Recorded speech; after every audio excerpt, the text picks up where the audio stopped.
Okay, so just to recap a little briefly, we said we could notice, acknowledge, think about a spectrum of uses of the imagination, or ways that the imagination is used.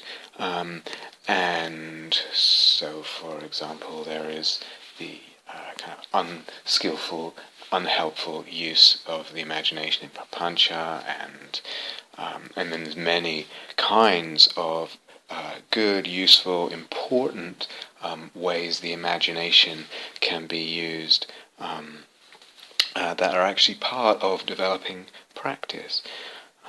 We can differentiate different ways the imagination can be used, and we can discern a little bit more finely and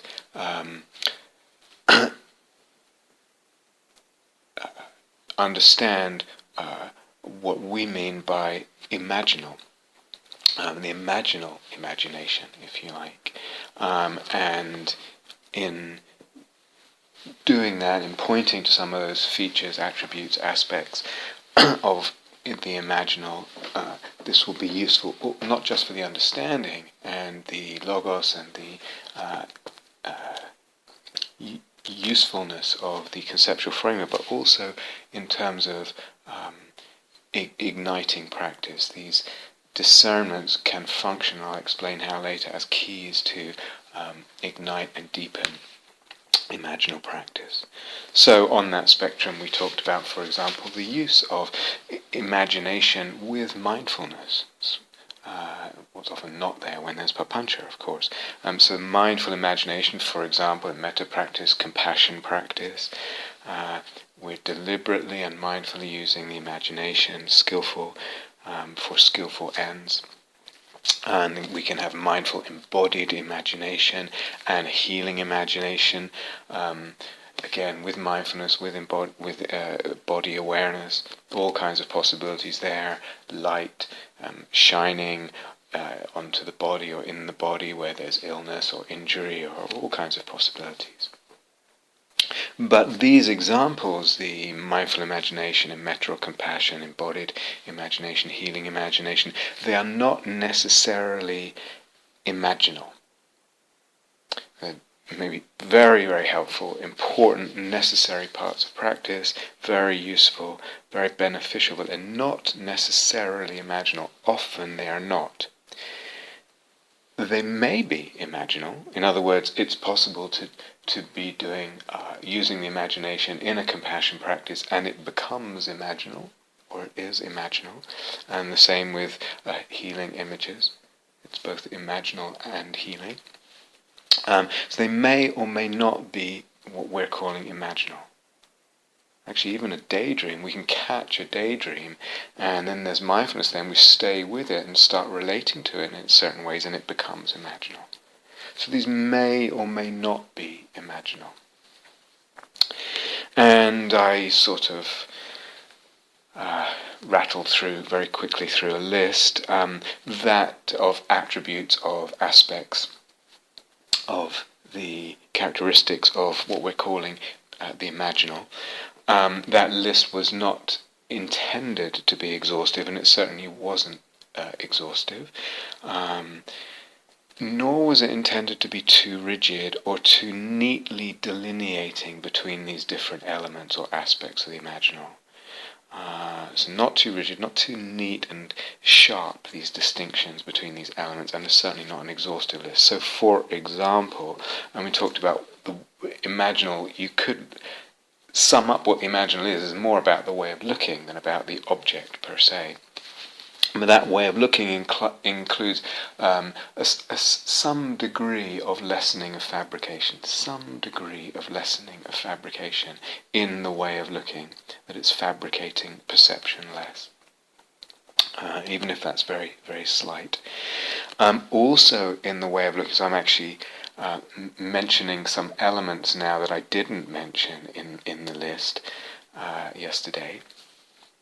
And mentioning now, you could kind of say that they're implicit in the list, but actually we could draw them out and kind of add to the list. So in this relationship that makes up a part of the imaginal, the actual relationship between subject and object, in the poise, the stance of that relationship with the imaginal includes a sense of duty, a duty to what is perceived, the duty of the self to what is perceived. And I've talked, I think, quite a bit about this on several retreats in the past few years. Duty is another element of this constellation of the imaginal. Trust as well, and again, that's something that I've highlighted several times on past retreats dealing with imaginal practice. Duty and trust. Now, if someone's coming to this new and they just hear those words, duty and trust to something in your imagination, it sounds completely bonkers. Certainly very dangerous. Would I have a duty? I'm going to follow all the voices in my head and do what they say, and I just blindly trust them? So not going to go into it right now, but if you're, again, familiar with the material that we've covered, you'll know that it's much more nuanced than that, much more subtle than that, and doesn't come without caveats and certain qualifications. But duty and trust are elements we could add to the list, as is, and again related to the relationship that makes up the imaginal, that constitutes the imaginal. The intention for being with this image and for exploring this imaginal image needs to be not primarily for the sake of self, in the ways that we usually understand self, not primarily for my psychological process, for my spiritual development, for my personal growth, for my empowerment. All these things may well accrue with imaginal practice, but something happens when I put when those intentions are the primary intentions. And strictly speaking, again, if we're talking about a spectrum here, but we're not really in the fully or authentically or genuinely imaginal there. So something, again, about the relationship, duty, trust, and the intention is not primarily for self. Again, that's also something I've talked, I think, quite a bit about in one of the last retreats. I think it was Re-Enchanting the Cosmos, I'm not sure.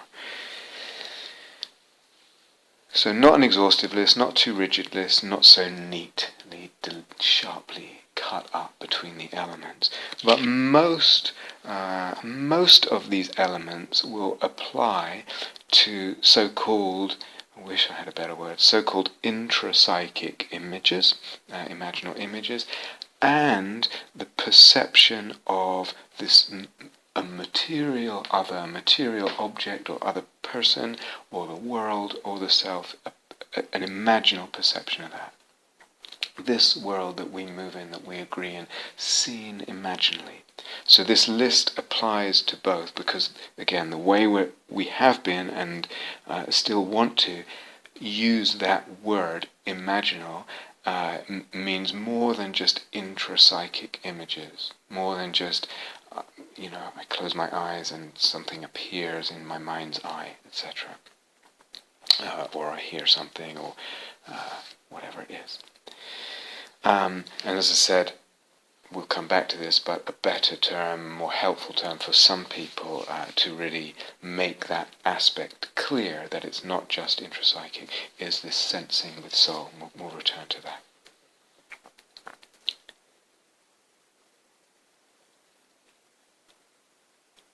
Now, before we elaborate further some of these elements that I've touched on in this, if we even call it a list, some of these constituent aspects of the imaginal constellation, before we amplify them a little bit and fill them out and say a bit more about them, and also how they might be used as keys, or if you like, ignition points in practice, let's just touch base a little bit about intrapsychic images.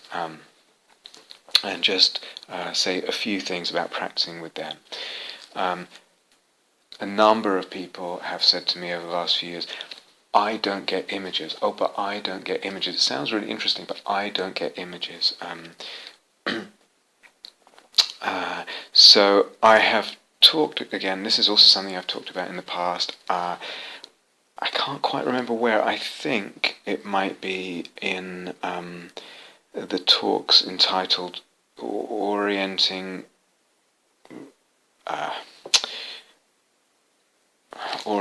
Relating and Tuning to the Imaginal, or something, which is in the retreat path of the Imaginal. And there may be, I don't know how many talks there are, 2 or 3 perhaps, there. I think there's quite a few instructions in there for this kind of thing, and obviously scattered elsewhere. Someone else may know better than I do. But if we just briefly review some of those possible approaches to kind of open the gates a little bit to the images, or stimulate the imaginative faculty, at least, towards images and the imaginal.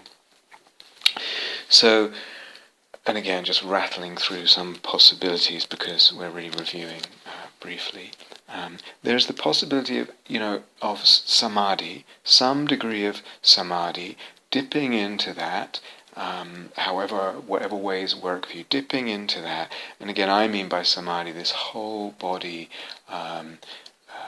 harmonization and alignment of the energies, etc., in the well-being, dipping into some samadhi to whatever degree, and then kind of just coming out a little bit and slightly relaxing the sort of intense focus, if you like, or grip on that sense of well-being that's the object of the samadhi, and just relaxing that a little bit and sort of just hanging out in that space where there's a relative degree of samadhi but it's more relaxed. That can be a very fertile ground or space for images to arise in. Very similarly, some kind of emptiness practice, and again, whatever you know and to whatever depth you sort of develop that, working with that, with the emptiness, and then again, just backing off, taking the foot off the accelerator, the gas pedal a little bit, slightly relaxing in that space that has opened up. So both these, with the samadhi and the emptiness, really what's happened is we've kind of decreased the fabrication of perception of self and objects, and then kind of loosened the mind just a little bit. So those are 2 options.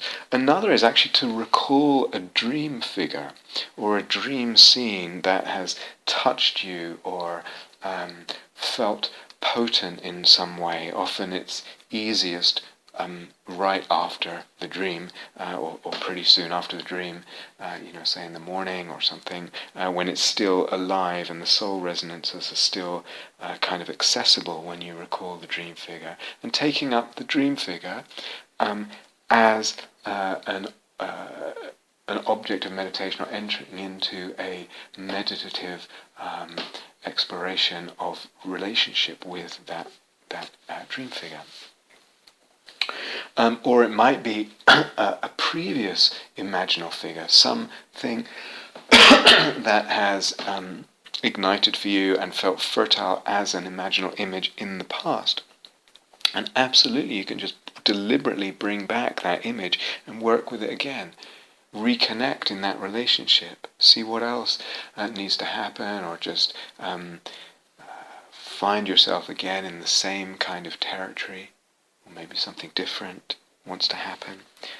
So that's another 2 possibilities: recalling a dream figure or a previous imaginal figure that has worked for you, and deliberately reincarnating it. There are of course a whole host of deliberate meditations on pre-prescribed imaginal figures, often from some of you who have Vajrayana backgrounds. It might be Tara or Avalokiteshvara or many sort of tantric deities, or could be non-Buddhist, depending on your background, whatever. They're actually prescribed. This is a standard meditation on this figure. And then we enter into it, and there are differences between the way we're approaching things and sort of more, let's say, standardly taught Vajrayana approach. It could also be a character from history, or from literature, a novel, or a film that again has touched you, has sparked and grabbed your soul, moved your soul.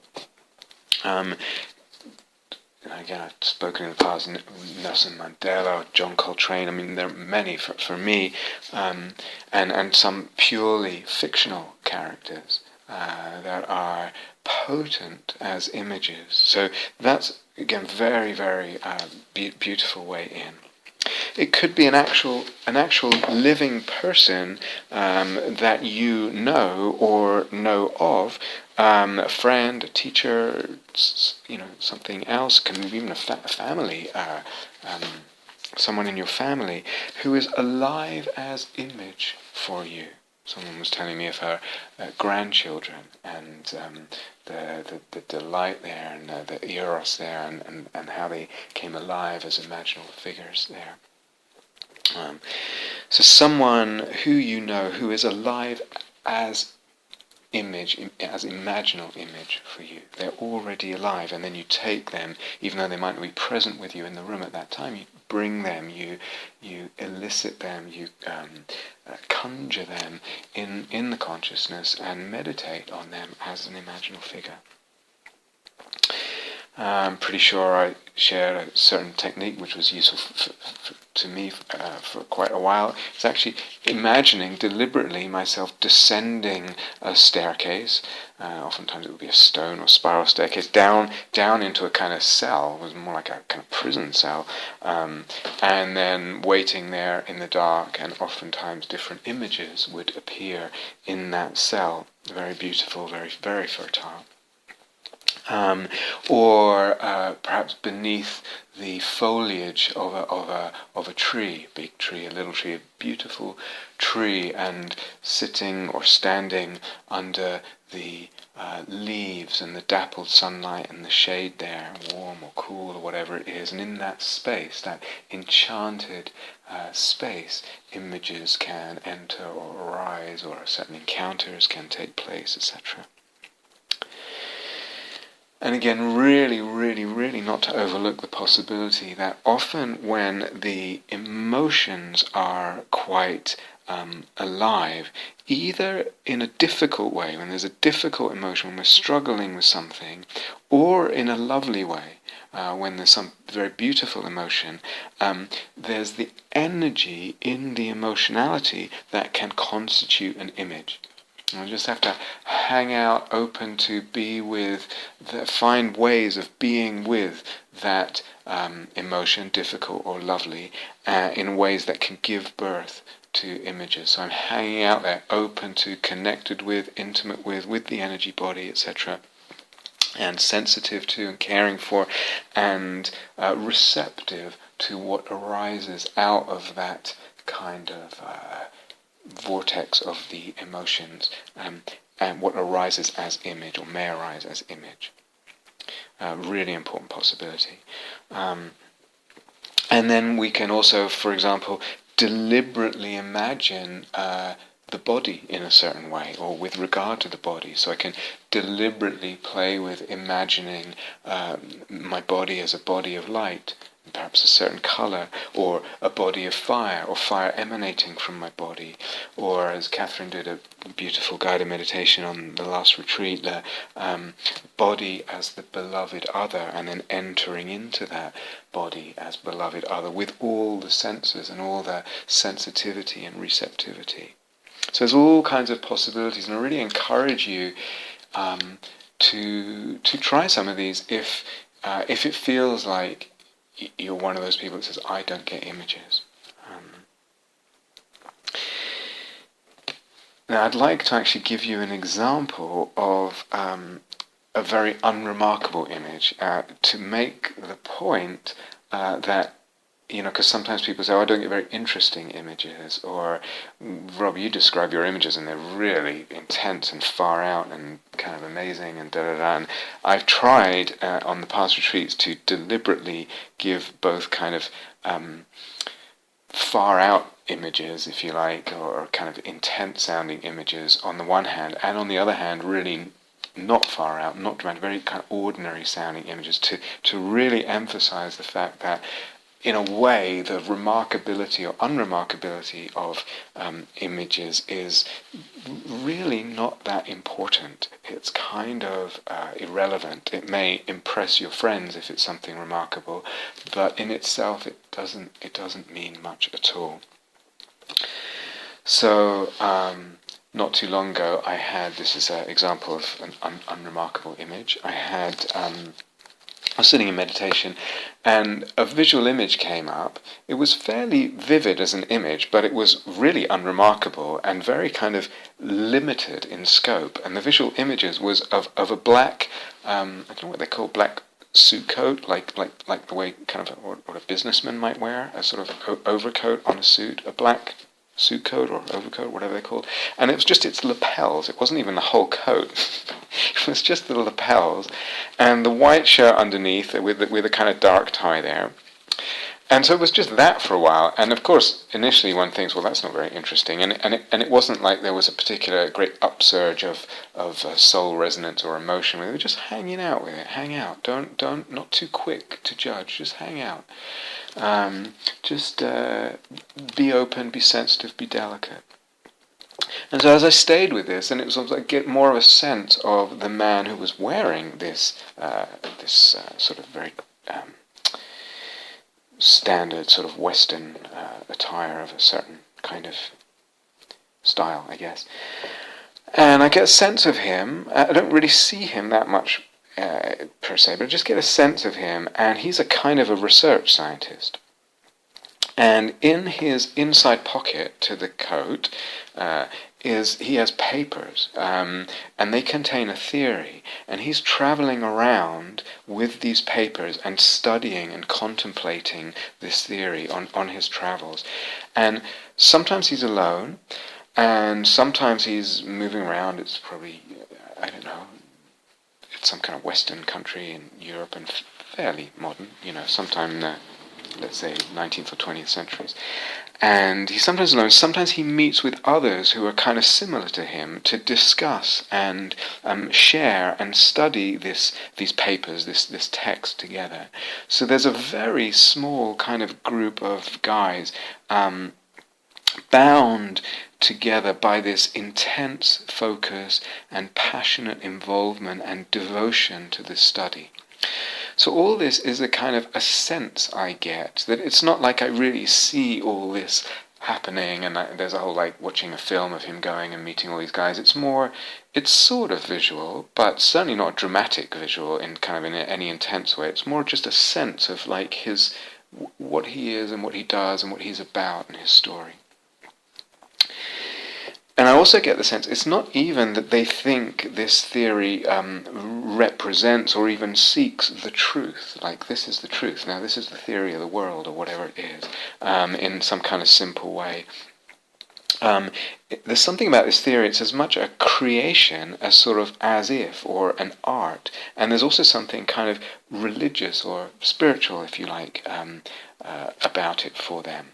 So it's a curious kind of blend, it's sort of scientific and sort of a artistic creation and sort of religious and all that. And that goes for their relationship with it. It's a kind of religious, spiritual thing, it's an art, it's all of that. It's research. There are not very many of these people in the world, and it's not secret what they're doing. It's not like some super confidential thing, but they don't really speak or share much about it, or about their devotion and passion. They don't really speak much about that with those who are not interested, and most people are not interested. So they don't really talk about it with most people, basically. But their focus and their devotion to this exploration, this study, and this sharing together, it gives their lives a kind of profound sense of alignment and rootedness, and a kind of steadiness of depth. And to the extent that something is more important to them than their individual fate, their individual life or death. And again, none of this is very dramatically sort of conveyed in the image. It's just a kind of intuition I have about what is going on there with this man and these people. I am also, during this image, sort of kind of struck by the fact that, okay, these are white men. They're all white men in suits, and they're kind of conservatively dressed. I don't know, is it like the 30s or 40s or 50s? So that kind of strikes me, and I'm not sure how I feel about that, but that's the deal. I'm reminded at the same time there's kind of echoes of like ancient or medieval mystical esoteric texts shared among small and often disparate groups of initiates or seekers, and carried on journeys by them, traveling members of this group or collective or whatever it is, and the texts are carried and communicated to each other, before the printing press, before pressing send on an email and all that, before all of that. And sometimes it's paper, sometimes it's a sort of paper-bound leaflet, kind of booklet thing. Sometimes it's a dark hardback book. It's not so important.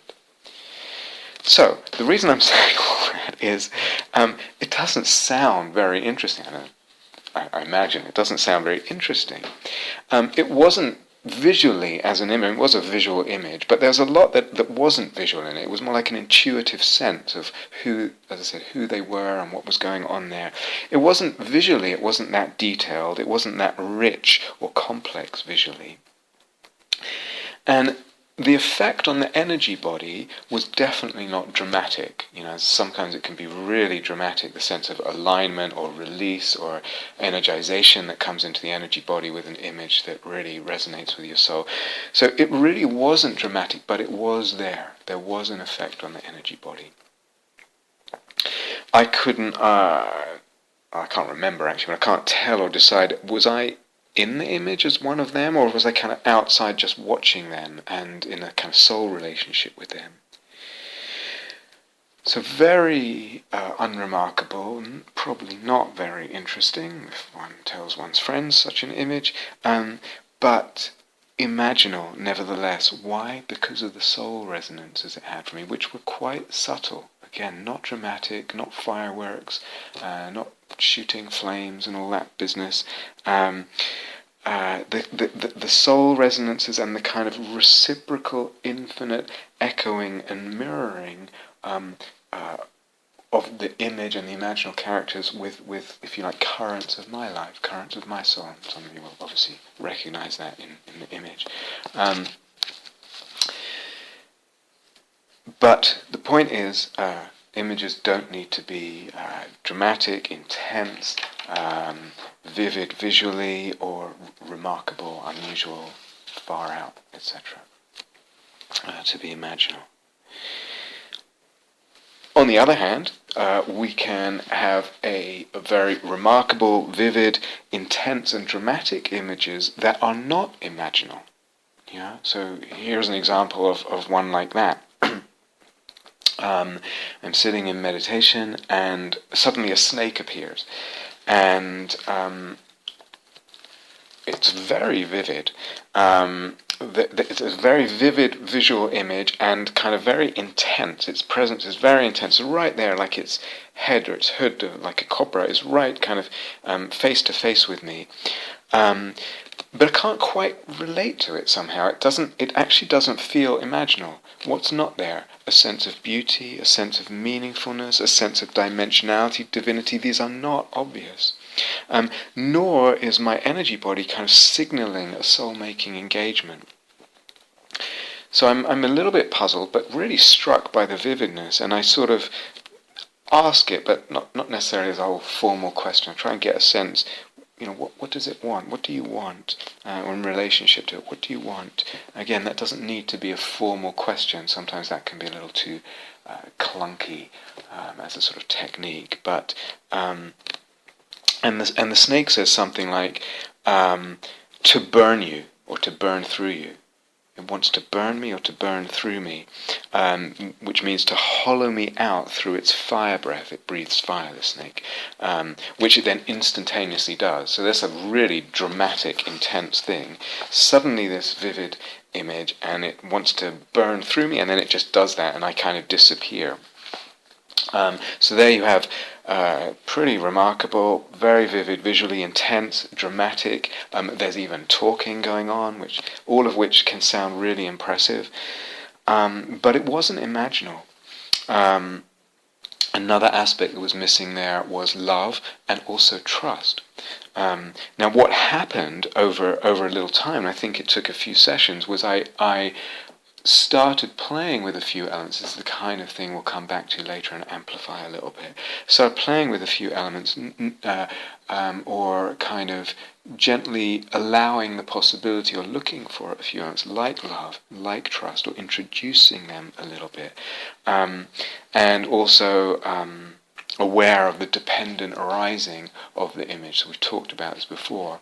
When I introduce just a little bit of trust, the image actually, if you like, is shaped by that trust. So image is always, imaginal image is always a dependent arising. We're not overlooking that fundamental Dharma insight. So it was only then that it began. Still, it took a little time to. I won't go into what happened right now, but it became more imaginal. I didn't. Actually, I'll say one more. I didn't trust it. It did this thing with its fire breath and disappeared me, and said, "I want to burn you or burn through you." And I sort of said, "Why?" And it said, So you can live forever, and I was very suspicious. It's like, that's a very strange sounding thing, and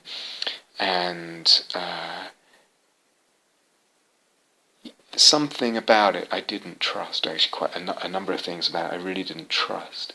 What was going on there? There wasn't that full trust there. But as I say, so it wasn't imaginal at that point. It didn't have the beauty, the meaningfulness, dimensionality, divinity, etc., love, all of that, despite the vividness and intensity and all that, and remarkability of it. But in time and with practice, actually, it did become imaginal, opened up, and it was actually quite fertile.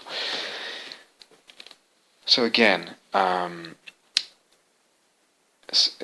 repeating things I've said before, but it's important. It seems important because of how often I hear people say things which makes me think, oh, they haven't quite grasped that aspect or this aspect of what's important here. An image, in our sense, despite the way we tend to hear that word in our language, is not necessarily visual. It could, any of the senses could be primary, not just the sight, could be the hearing or the kinesthetic sense or the touch or smell, taste, whatever, or something that we can't even quite put our finger on. How is it that I'm sensing this? But an image is not necessarily, an imaginal image is not necessarily visual. When again, I'm trying to address someone who says, I don't get images. Oftentimes what happens is a person dismisses what comes up as a potential image, if you like. They dismiss it too quickly. So I could have easily dismissed that the image of that suit lapel, the lapels of a suit with a tie. It's like, really wasn't that interesting. It hardly registered, as being interesting at all. But really, don't dismiss too quickly, because something that appears insignificant or appears, oh, I just made that up.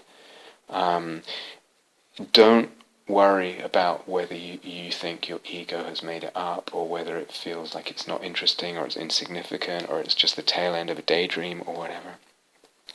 Don't dismiss too quickly. Stay with it a little bit and see. What can be worked with? What happens when you hang out, when you come into a different kind of relationship with it? So we have to be patient, both in a session, if we're trying to work with imaginal practice, and also over time, with the development of this practice over time. But really what we're talking about is, with imaginal, again, it's more a way of paying attention and being with that constitutes the imaginal, and that, if you like, allows something that might seem insignificant, uninteresting, a total mental fabrication of some element of me that is not even that profound or interesting. It's the way of paying attention to and being with it oftentimes is the most important, to allow that germ, that seed, to become something imaginal, to gain that dimensionality and that beauty and that meaningfulness and all of that, and the echoing. I think I've said this before. I've definitely said it to some individuals who were quite surprised when I said it. But I don't think I am not a natural. I don't naturally have like a super, imaginative faculty that just churns out images and all that. I don't consider that the case at all for myself. I'm not a natural. Some people really are. A lot of images comes very easily to them. That's not me.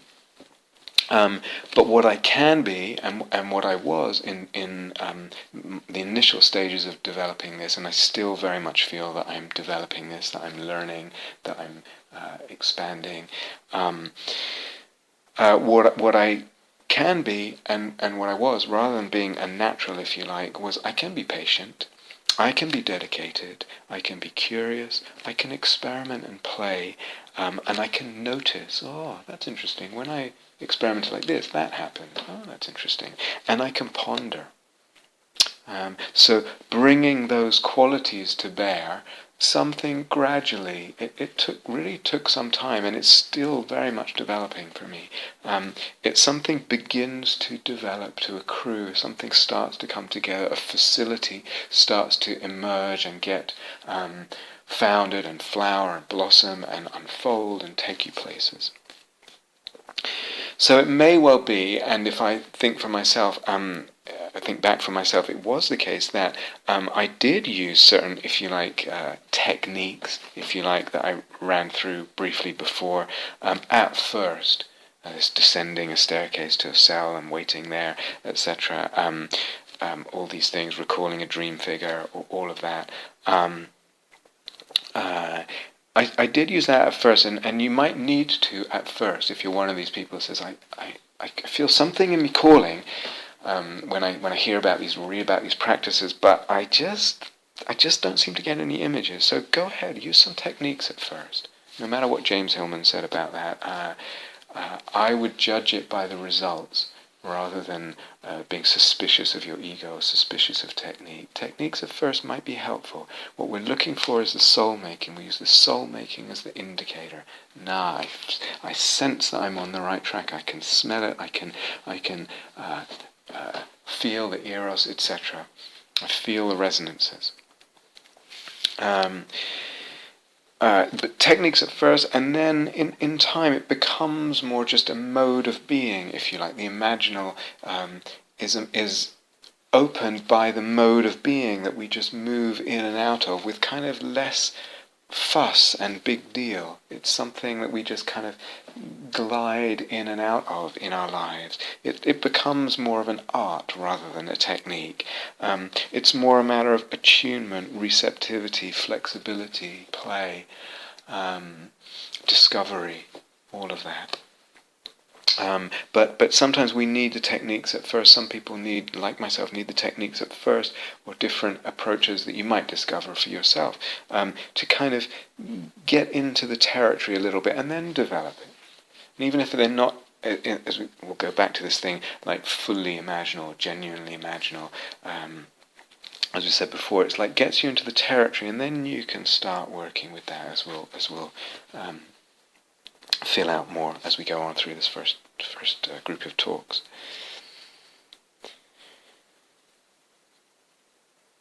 So So sometimes, we might be trying too hard to kind of get an image or receive an image.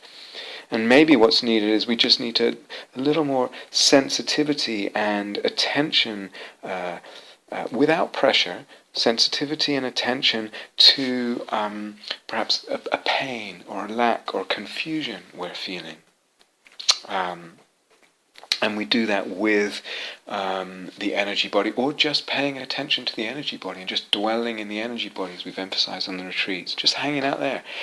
It's really, really, really, really good practice. Even if no image comes, just this skill and facility and familiarity with the energy body, so helpful in so many ways and for so many practices.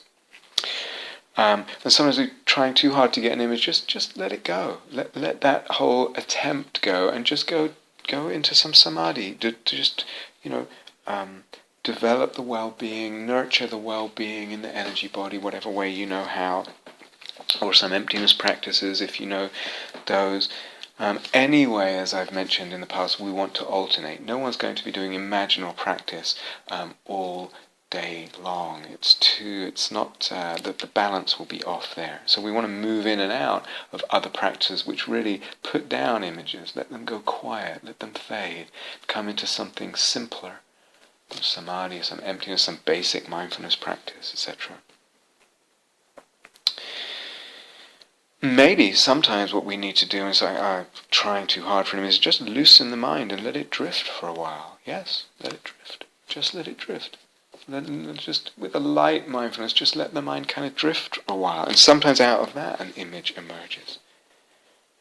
And maybe sometimes we need to stop meditating, and realize or kind of notice an imaginal image is sometimes already existing for us in our lives at times, in how we see our lives, or again the persons in our lives, or certain persons in our lives at times, or ourselves, or our endeavors, or activities, or it's already there. The image or the fantasies that run through our life. I don't need meditation to find them. They're already in my life. All I need is a certain kind of understanding and a certain kind of awareness to notice what they are. Where there's inspiration, there's fantasy, there's image.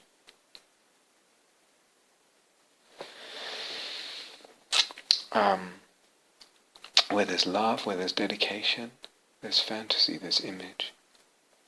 And these, when we start, not so much in the formal meditation, I pick up on them outside of the formal meditation. Then I can maybe get a sense of what they are and take them, if I want to, into the formal meditation.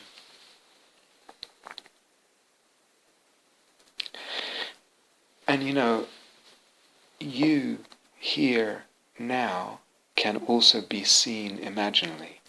Not something other. You here now can become image, can become imaginal image. So for example, even the image of oneself humbly, reverently waiting for an image, and maybe even slightly frustrated. And then it's the way of relating to that, the way of seeing that itself, the self sitting here waiting, whatever it is, walking up and down, becomes image. Self-practicing becomes image. Or the inquiry, your inquiry, your dedication in asking a question, your aliveness, your longing to know, to open, to understand. This too can become image. It's nothing different but what is going on, just seen differently. It becomes imaginal image. Or a conversation with a teacher or with a fellow practitioner, the very conversation becomes image, or the memory of the conversation becomes image. It's almost like realizing something about it, or seeing it in a certain way, opening to certain aspects of it that we might have not allowed or not caught the scent of, if you like. Even yourself myself confused or having difficulties on the path, but still earnest in one's attempts and one's dedication and one's efforts, that too can become image. This confusion, this difficulty that the self is experiencing, the self that is experiencing that difficulty but still showing up, that too can become a beautiful poetry and image, an imaginal image of meaningfulness and depth and divinity and all of it. So an image can be, nothing's actually appearing different. The image of the body, it doesn't appear as blue light or this or that or with flames shooting out or anything else. It's the body as it usually appears. But it doesn't appear differently, but it's sensed, if you like, in relation with or surrendered to or given to, let's say, divinity. So there's all these possibilities. In other words, the self, another, an object, the world, our eros, all this each of these can become imaginal without something different being introduced as the image. So we don't need necessarily something like a pink rabbit suddenly appearing to the mind and spewing forth profound and pithy and bizarre Zen utterances. It's like this here now, very ordinary looking at one to one view, and quite fathomless and pregnant with meaning and with beauty and with poetry to another view. Nothing, no different object, if you like, is in the consciousness, or made to be the image, or introduced as image.